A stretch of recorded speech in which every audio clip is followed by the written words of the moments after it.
Selamat datang di channel YouTube Fernando De Caprio, channel yang membahas politik dan hukum, channel tempat berkumpulnya orang pintar. Kata orang bijak, orang pintar ketemu dengan orang pintar. Orang pintar tidak akan ketemu dengan orang bebal. Hari ini saya kedatangan tamu teman lama saya, namanya Thomson Situngkir SH MH. Ya, mudah-mudahan dia bisa juga jadi kandidat doktor seperti saya. Amin. Ya, jadi kami mau bahas bagaimana perkembangan politik hukum di negara ini. Kami mau bincang-bincang ringan, ya, karena Thomson, rekan saya ini orang yang mengikuti perkembangan, dan saya suka dengan beliau karena dia tahu bagaimana arah-arah politik ini. Beliau juga waktu mahasiswa mantan aktivis, ya, aktivis mahasiswa. Ya, jadi kami membahas ini, ada beberapa topik yang akan kami bahas. Salah satunya masalah ini, abolisi dan amnesti yang diberikan oleh Prabowo kepada ini Hasto dan kepada Tom Lembong, ya. Lalu akan kami bahas bagaimana pemblokiran terhadap rekening dorman. Ya, dorman itu adalah rekening yang tidak dipergunakan selama 2 sampai 10 bulan katanya. Ini ada kekacauan juga di negara kita ini. Gimana bro? Ini menurut lu ini gimana nih? Yang dilakukan oleh Prabowo terhadap Tom Lembong dan Hasto, ya, walaupun sebenarnya yang diberikan amnesti oleh Prabowo itu ternyata bukan hanya kepada Tom Lembong dan Hasto, ada ribuan. Lagi-lagi ternyata bukan karena pemberian secara cuma-cuma, itu dikarenakan over capacity ternyata yang di dalam penjara. Over capacity 400%. Artinya negara nggak mampu kasih makan bayar. Itu yang orang dalam penjara. Daripada begitu, ya udah. Tapi ini saya berdasarkan penuturan dari Ketua Komisi 3 Bang Habibur Rahman. Tadi pagi saya lihat di TV, salah satu stasiun TV. Dia bilang ini over capacity 400. Terutama misalnya orang yang bukan pengedar narkoba, yang dituduh divonis pengedar, ternyata kalau diselidiki riwayat hidupnya tidak pernah, hanya mungkin memakai, dituduh lalu divonis pengedar. Nah, ini yang diampuni oleh Prabowo dengan memberikan amnesti. Gimana pendapat bro? Jadi ini pendapat saya terkait mengenai amnesti. Salah satu komponen sebagai bahan pertimbangan itu kan, seperti yang tadi disampaikan, itu kapasitas yang berlebihan, sehingga untuk menjalankan atau melaksanakan putusannya, vonis yang sudah dijatuhkan oleh hakim, akan pertimbangan ini menjadi salah satu hal yang menjadi pemikiran mungkin Bapak Presiden. Tapi kita perlu ingat, garis bawahi bahwa itu tidak diberikan kepada 2 orang itu. Iya. Baik itu Pak Tom Lembong maupun kepada Pak Hasto. Iya. Namun itu diberikan kepada seluruh narapidana atau yang sedang menjalani hukuman, dan itu memang diatur oleh undang-undang menurut saya, Pak. Sehingga tidak ada, katakanlah dibilang ini ada unsur politik, menurut saya tidak. Memang itu memang sudah rule, memang sudah jalannya seperti itu. Namun kenapa abolisi yang diberikan oleh Pak Tom Lembong? Karena Pak Tom Lembong masih belum inkrah. Masih ada upaya hukum. Kejaksaan Agung masih mengajukan banding, ya? Hukum, yaitu banding, sehingga abolisi adalah untuk menghentikan proses hukum. Proses hukumnya dihentikan, sehingga pemidananya seperti yang ada pada amnesti sendiri itu ditiadakan, atau pengampunan. Kira-kira gitu dari saya. Nah, tapi kan di luar sana beredar mengatakan ini ada hubungan dengan politik. Pak Prabowo katanya lagi merangkul orang-orang yang di luar sana, terutama pada PDP, juga pada masyarakat. Karena kemarin kan sempat beredar tuh beredar isu ya bahwasanya ini ada hubungan dengan 777. Karena kan Tom Lembong dituntut 7 tahun penjara, Hasto juga dituntut 7 tahun penjara. Gitu loh. Kembali saya garis bawah. Ya, gimana? Ini merupakan rule atau aturan yang sering dilaksanakan dan bukan pada presiden yang sekarang. Sebelum-sebelumnya juga ada. Bukan ada, memang ada. Betul. Kewajiban dia untuk memberikan amnesti itu kepada orang yang mengajukan. Iya. Dan posisi presiden menyetujui, ya kan, memberikan surat keputusan terkait amnesti. Yang kebetulan tahun ini adalah Presiden Pak Prabowo. Kebetulan pula tahun ini ada ini politikus terkenal. Politikus dan mantan menteri. Iya. Pak Tom Lembong dan Sekjen PDIP Partai Besar. Hanya gara-gara itu. Pada prinsipnya saya garis bawah lagi. Sekalipun itu bukan Pak Prabowo, tetap dia melakukan hal yang sama. Sepanjang itu dilakukan oleh para narapidana atau yang melaksanakan vonis, ya kan, melaksanakan hukuman yang telah dihukum, dia pastikan memberikan amnesti. Dan yang lebih pasti lagi, presiden akan menanggapi itu ditolak atau disetujui. Apabila ditolak, apakah itu politik juga? Nah, sekarang gini. tanya dulu, ketika nanti Pak Presiden Prabowo itu menolak amnesti yang dia juga, politik juga jadinya. Ya, itu yang di luar, bro. Jadi gini, bro. Kalau antara Tom Lembong dengan Hasto, itu kan yang itu diajukan oleh presiden kepada DPR. Oke. Kalau yang ada 1.000 orang itu katanya lebih 1.000, kan 2.000 orang katanya. 1.558. 1.558. Yang 1.558 itu, salah, ya. Ya, itu katanya yang mengajukan itu adalah dari lapas. Memang semuanya awalnya dari lapas. Nah, kalau ini enggak katanya, itu gimana menurut bro? Itu bisa dicari jawabannya itu ketika pernyataan. Kalau memang seperti itu, pasti dari pihak lapas juga pasti akan memberikan respon. Ini nggak ada. Regulasinya kan seperti itu. Regulasi itu aturan yang sudah berjalan sesuai dengan undang-undang yang diatur mengenai hal itu. Sehingga mengenai proses-prosesnya itu mulai dari mana? Dari posisi dia saat ini di mana? Misalnya diajukan di lapas. Nah, dari situ dimulai. Iya. Prosedur surat menyuratnya termasuk administrasi sampai nanti ada keputusan dari presiden. Karena gini bro, kalau yang di lapas itu memang kan orang yang sudah inkrah, sudah menjalani sekian tahun. Ya, kalau ini kan kayak Pak Hasto itu kan baru putus kemarin, udah inkrah, belum jalani sekian. Ada satu pertimbangannya bang. Nah. Kalau untuk mengenai yang satu ini, itu benar juga pertimbangannya itu karena over kapasitas. Nah, maksud saya gini, kalau dibilang masalah over kapasitas, kalau Pak Hasto dengan Lembong katanya itu langsung presiden mengusulkan. Tapi kalau misalnya yang 1.558 yang kata bro tadi, itu yang mengusulkan adalah lapas. Karena over capacity, udah nggak tahu lagi. Orang udah tidur berdiri di sana. Gitu, gimana pendapat lo? Jadi menurut saya kalau ada isu-isu di luar begitu. Ini bicara isu, kita bicara regulasi. Isu itu akan patah dengan adanya regulasi. Sepakat dulu kita di teorinya. Sepakat. Isu itu berkembang, regulasinya pun seperti ini. Ya kan?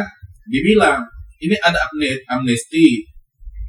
Ada amnesti yang biasa dilakukan.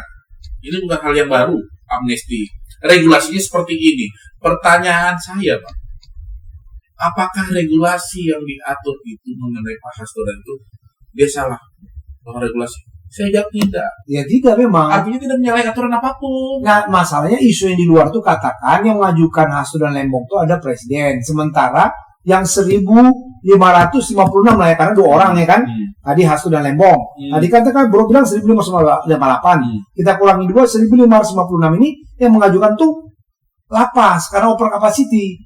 Orang dalam penjara sudah tidurnya berdiri. Bukan, Mbak. Gitu loh. Itu gimana? Amnesti itu kan memang pertimbangan yang diberikan oleh presiden. Iya. Hanya dia seorang lah yang mampu memberikan pengampunan kepada pidana. Betul. Nah, pertimbangan-pertimbangan itu diatur dalam regulasi. Mhm. Salah satu pertimbangan-pertimbangan itu mungkin kita melihatnya begini, nggak mungkin lah seorang Hasto, kita sama tahu dia sudah banyak berbuat di negara ini. Apapun ceritanya, termasuk Pak Tom Lembong, apapun ceritanya, dia sudah berbuat tidak seperti misalnya, saya minta maaf dengan misalnya 1000 sekian yang lainnya yang mengajukan amnesti, sehingga dimungkinkan itu menjadi pertimbangan presiden. Oh, kalau itu sepakat, artinya itulah yang membedakan antara 1556 tersebut. Karena ini orang tokoh. Iya, itu pertimbangannya. Sehingga diambillah langkah-langkah itu. Namun langkah-langkah tersebut saya pastikan, ya kan, itu pasti memenuhi regulasi yang sudah diatur, persyaratan administrasi dan lain-lainnya. Itu pasti sudah dilengkapi. Ya, itu pendapat saya. Saya setuju karena nanti setelah ini kalau sudah kan diajukan ke DPR katanya sudah menyetujui. Sudah. Tinggal presiden nanti mengeluarkan kepres. Ya, keputusan presiden terkait pemberian amnesti dan abolisi, ya kan? Nah, lagi-lagi kita sih senang lah ya. Cuman jangan situasi seperti ini malah ada orang-orang yang mengatakan ini Pak Presiden mengambil mengambil pengaruh terhadap orang-orang yang di luar sana yang itu aspek politik. Karena sekarang ternyata pendukungnya Tom Lembong tuh luar biasa. Pendukung Tom Lembong dan Hasto. Karena Tom Lembong mengatakan biarlah saya dihukum. Saya menanggung ini. Ya, supaya kedepannya jangan seperti ini terjadi. Termasuk Hasto juga bilang karena peristiwa ini akhirnya Hasto kuliah di Fakultas Hukum. Dia menjadi pengacara katanya. Cuman nggak tahu di mana fakultas hukum mana. Apakah di UKI tempat saya ngajar, saya nggak tahu kan gitu. Nanti kalau dia hasil jadi pengacara bisa jadi saingan kita dia. Jadi berkurang juga pasar kita. Gimana menurut lu bro? Dia sudah pasti dengan apa yang dia jalan hidupnya dia Pak. Dia sudah Pak Hasto itu kan paling tidak kan dia sudah berumur, sudah makan asam garam, dan pengalaman dengan politik. Dia sudah pastilah antara politik dan hukum itu seperti antara apa ya? Nggak ada jauh beda Pak. Ya politik hukum itu seperti beda-beda tipis lah. Seperti dua sisi mata uang lah istilahnya. Gitu. Atau seperti orang yang berpacaran. Kalau lagi marahan jauh-jauhan, pas lagi kangen mesra-mesraan, ya kan? Mau dekat berantem, mau jauh kangen. Kira-kira gitulah ya. Betul. Ya saya setuju kalau dalam hal itu gue setuju sama lu bro. Ya kan. Nah, yang ini bro, ini perkembangan isu-isu politik ini termasuk tadi amnesti dan abolisi, bahkan sekarang berkembang lagi isu tentang pemblokiran rekening-rekening. Padahal, ya kan, misalnya kita mengirim ke kampung nih bro, yang misalnya orang tuanya tidak mampu di kampung sana, dia harus mengirim pada orang tuanya. Orang tuanya kan dia kira itu sudah biarkanlah situ untuk masa depan saya, hari tua saya. Ya tahu juga dia bertani, dari hasil tani dia jual buat kebutuhan sehari-hari. Atau bahkan mungkin ada anak di kampung yang punya penghasilan itu yang dipakai untuk kebutuhan sehari-hari. Nah, uang yang dikirim anaknya dari kota itu kan disimpan, yang mana ini tidak bergerak. Rekening ini dia blokir. Harusnya yang diblokir itu kan rekening gendut yang harus dia pertanyakan. Misalnya ada pegawai negeri, dia bisa membeli misalnya tanah di mana, ya kan, itu kan harus yang dicek oleh PPATK.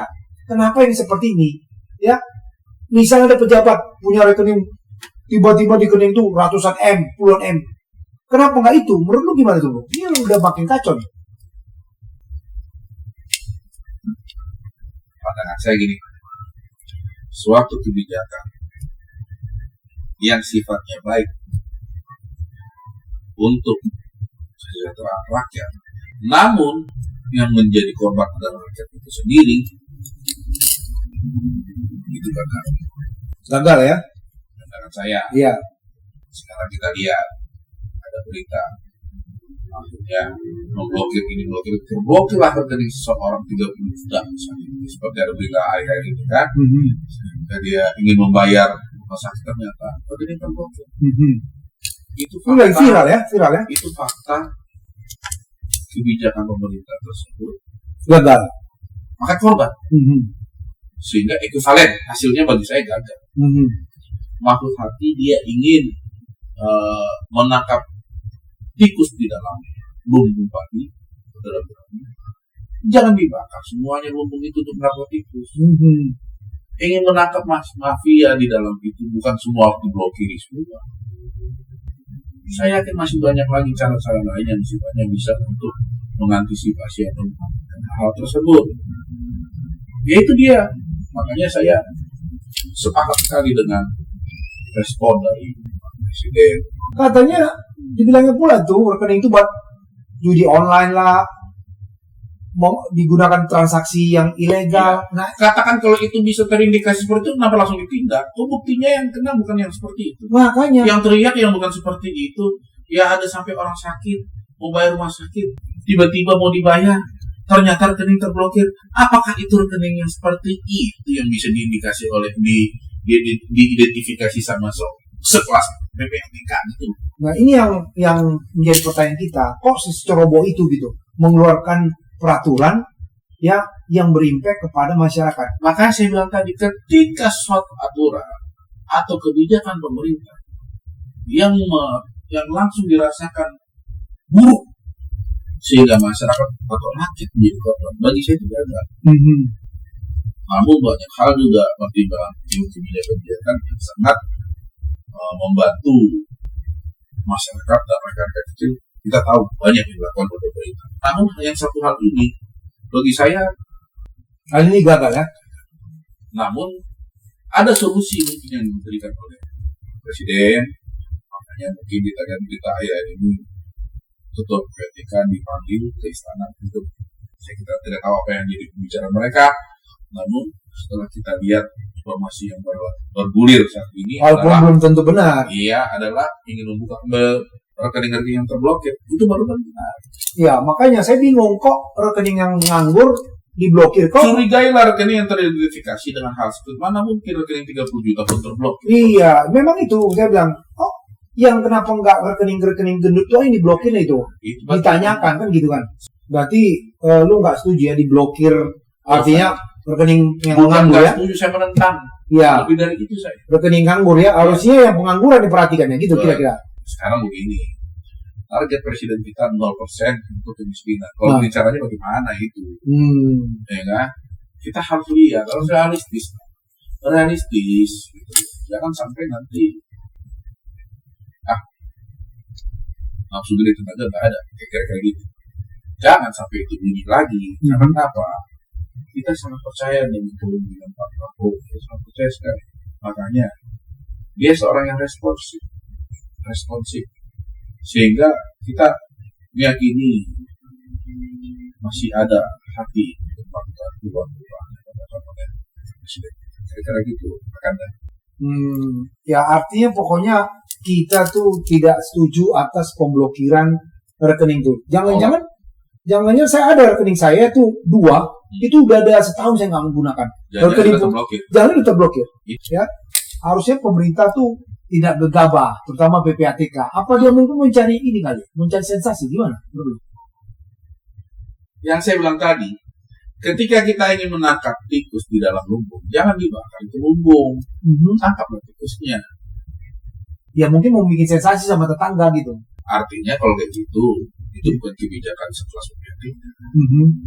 Saya pikir di dalam lembaga seperti itu ada orang hebat yang dipercaya oleh negara untuk menganalisa mengenai lalu lintas keuangan yang sifatnya itu mencurigakan. Dia harus bisa mengidentifikasi dengan baik mana itu uang rakyat, mana itu uang mafia. Rakyat jelata itu kan gampang ya. Masa rekening 10 juta pun bisa diblokir, atau diblokir dulu semua bank, atau dia tidak berani blokir yang di bawah misalnya kebijakan pokoknya di atas 10 miliar blokir. Nah, itu harusnya. Harus kalau kayak itu kan jelas. Iya. Rakyat nggak akan kena. Betul. 10 miliar diblokir. Iya. Kita akan pertanyakan dari mana itu semua. Iya. Kita akan melakukan penyelidikan. Iya. Pemilik blokir ini apa pemilik rekening siapa? Iya. Apa pekerjaannya? Benar nggak sih? Ada segitu. Iya, itu harusnya. Betul. Itu harusnya. Nah, kenanya yang 30 juta ikut blokir. Iya, yang 10 juta, 5 juta yang dikirim anaknya dari mana gitu loh. Dari kampung atau dari misalnya dari TKW dia dikirim ke orang tuanya kan?